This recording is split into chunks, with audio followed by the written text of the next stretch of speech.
ગાયની આંખમાં કાળા પાણીના આંસુ હોય છે, તમે જોયા હોય છે.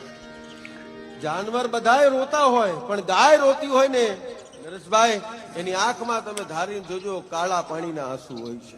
અને એક કવિરાજ ગાયને પૂછે છે કે માં, ગાય તારી આવી હાલત, રસ્તે રજળે અને કોકના ઘેર જઈને માથું મારે, સિંગડા મારીને ખાલી હેઠી ખીચડી ખાવા માટે તું જાય છે. તારી અંદર તો 33 કોટી દેવતાનો વાસ છે. એ માં ગાય કોકના ઘરે જઈને, ગઢવી સાહેબ, કોકના ઘેર જઈને માથું મારીને સિંગડું મારીને કોકના હેઠા બટકા ખાવા માટે જાય છે. ત્યારે ગાયને વાચા ફૂટે છે, ગાય જવાબ આપે છે, કવિરાજ કોઈના હેઠા બટકા ખાવા માટે નથી જાતી, તો કે માથું મારીને કોકના ઘર સુધી શું કામ જાય છે?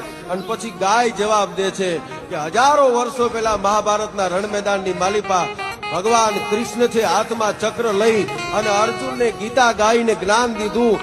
એની અંદર કહીને ગયો છે કાળિયો ઠાકર ગોકુળમાં રહ્યો તો એ મને તમને કહીને ગયો છે, સિગ્નેચર કરીને ગયો છે કે યદા યદા હિ ધર્મસ્ય નાલિર્ભવતી ભારત અભ્યુત્થાનમાં ધર્મસ્ય તદાત્માનમ સૃજામ્યહમ. જ્યારે જ્યારે આ ધર્મનો નાશ થવાની કોશિશ થશે ત્યારે હું અવતાર ધારણ કરીશ, આવું ભાગવત ગીતાની અંદર કહીને ગયો છે. એ કાળિયો ઠાકર કોઈના ઘરમાં જન્મ્યો કે ના જન્મ્યો એ જોવા માટે, માથા મારવા માટે ખડકીમાં જઉં છું બાપ. કોઈના એઠા બચ્ચા